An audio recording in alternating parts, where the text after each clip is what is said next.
Апликацијата Биди безбедна е апликација за помош на жртвите од насилство и во ова видео ќе ви покажам како може да се симне и да се користи оваа апликација. Прво нешто што треба да направиме е да појдеме на Google Play Store или на App Store и со македонска тастатура да напишеме Биди безбедна, пошто прва на листата ќе ни се појави токму оваа апликација. Ќе ја отворам и ќе стиснам на Install или инсталирај, каде што автоматски ќе се симне и ќе се инсталира оваа апликација на нашиот телефон. Откако ќе се инсталира, можам директно да кликнам Open и да се отвори автоматски оваа апликација. Прво нешто што ќе побара е дозвола за две работи. Првата е да дозволиме пристап до нашите SMS пораки, бидејќи самата апликација функционира врз база на пораки, испраќање пораки и правење повици.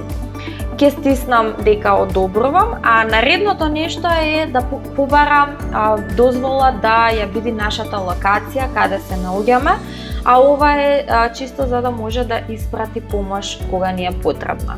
Ќе стиснам дека дозволувам да ја види мојата локација. Пред да продолжам со сите опции кои што ги има оваа апликација, сакам да напоменам дека апликацијата функционира на 3 различни јазици, кои што можете да ги промените на овие 3 цртички кои што ги има во горниот лев агол, и достапните јазици се македонски, албански и ромски. Она што е најголемо на главниот екран е големото црвено копче, кое што доколку го притиснеме, автоматски ќе се испрати порака дека ни е потребна помош заедно со нашата локација каде е потребна таа помош. Наредното нешто е ова портокалово помало копче, кое што е нагласено со моја поддршка. Што значи тоа? Дека тука можеме да додадеме контакти од нашиот именик, кои што на луѓе на кои што им веруваме и кои што можеме да ги повикаме во моментите кога ни е потребна помош или поддршка. Тука може да бидат нашите мајки, татковци, сестри, браќа, братовчеди, пријатели, било кој на кој што му верувате и од кој што можете да побарате помош. Ќе се вратам назад. Наредно нешто се важни контакти, каде што се излистани сите организации на кои што можете да се обратите и од каде можете да побарате помош. Доколку кликнам на било кое од овие лилјакови копчиња, автоматски ќе се воспостави повик кон таа организација.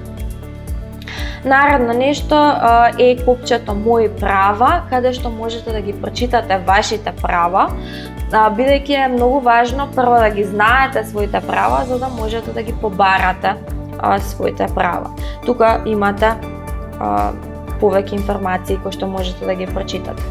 Одиме назад, наредно се совети за кога се наоѓате во ваков тежок период или ваква тешка ситуација, што можете да превземете, што можете да направите. Наредно нешто е протоколот, доколку ви треба уште повеќе информации, тука можете навремено и точно да се информирате за се што ви е потребно во моментот. Ова е документ кој што можете исто така да го прочитате за повеќе информации. Последното нешто се лични сведоштва од луѓе кои што се наоѓале во ваква тешка ситуација, побарале помош и сега се наоѓаат во малку подобра ситуација. Јас лично можам само да замислам колку е тешко да се наоѓаш во ваква ситуација и колку е уште потешко да најдеш сила и да побараш помош, но сакам само да ве охрабрам дека очигледно не сте сами и има луѓе и организации кои што се тука за вас и тука да ви пружат помош, така што се надевам дека ќе најдете силата да побарате помош и заедно со овие организации да се извлечете од ситуацијата во која што сте.